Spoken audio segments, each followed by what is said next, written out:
నమస్తే, welcome to JK TV. నేను శ్రీదేవి. సినీ ఇండస్ట్రీలో ఇప్పటి వరకు చాలామంది హీరోలు వాళ్ళకంటూ ఒక ప్రత్యేకమైన గుర్తింపును సంపాదించుకుంటూ ముందుకు దూసుకు వెళ్తున్న విషయం మనందరికీ తెలిసిందే. సూపర్ స్టార్ మహేష్ బాబు లాంటి నటుడు సైతం తనదైన రీతిలో సత్తా చాటుకోవడమే కాకుండా యావత్ ఇండియన్ సినీ ఇండస్ట్రీలో ఉన్న హీరోలతో పోటీ పడి మరీ ముందుకు దూసుకు వెళ్తున్నారు.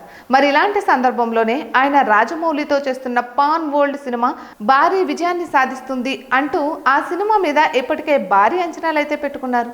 ఇక ప్రపంచవ్యాప్తంగా ఈ సినిమా మంచి విజయాన్ని నమోదు చేస్తుందనే నమ్మకం ప్రతి ఒక్కరిలోనూ ఉంది. కాబట్టి ఈ సినిమా కోసం మహేష్ బాబు విపరీతంగా కష్టపడుతున్నాడు. ఇక ఇదిలా ఉంటే ఒక దర్శకుడు మహేష్ బాబుతో సినిమా చేయడానికి అతనికి 4 కథలను వినిపించారట.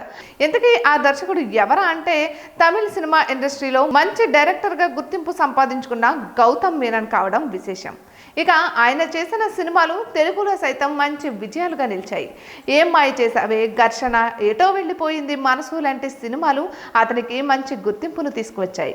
మరి ఇలాంటి సందర్భంలోనే మహేష్ బాబుతో ఒక క్యూట్ లవ్ స్టోరీని తెరకెక్కించాలనే ప్రయత్నం చేసినప్పటికీ అది సఫలం కాలేదు. కారణం ఏంటా అంటే మహేష్ బాబు మాస్ హీరోగా మంచి గుర్తింపును సంపాదించుకున్న తర్వాత ఆయన లవ్ స్టోరీలకి పెద్దగా ప్రిఫరెన్స్ ఇవ్వడం లేదు.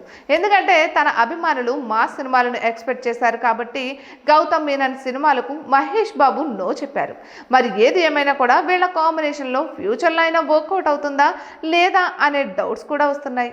ఇక ఇప్పటికే మహేష్ బాబు పాన్ వరల్డ్ హీరోగా మారిపోతున్నారు. కాబట్టి మహేష్ ఇక మీదట గౌతమ్ మీనన్ లాంటి సీనియర్ డైరెక్టర్లతో వర్క్ చేసే సాహసం చేయకపోవచ్చు. ఎందుకంటే ప్రస్తుతం మహేష్ బాబుతో సినిమాలు చేయడానికి యంగ్ డైరెక్టర్స్ ఆసక్తి చూపిస్తూ మంచి కథలతో వస్తున్నారు. కాబట్టి న్యూ టాలెంట్ను ఎంకరేజ్ చేస్తూ సినిమాలు చేయడానికి ఆయన ఎక్కువ ప్రిఫరెన్స్ ఇచ్చే విధంగా కనపడుతున్నారు. ఇటువంటి మరెన్నో వీడియోస్ కోసం జేకే టీవీని సబ్స్క్రైబ్ చేసుకోండి. Hi guys, subscribe to JKTV. Subscribe to JKTV. Please subscribe to JKTV. Subscribe to JKTV. Hi, Andarki Namaskaram. Please subscribe JKTV. Andarki Namaskaram. Please like, share and subscribe JK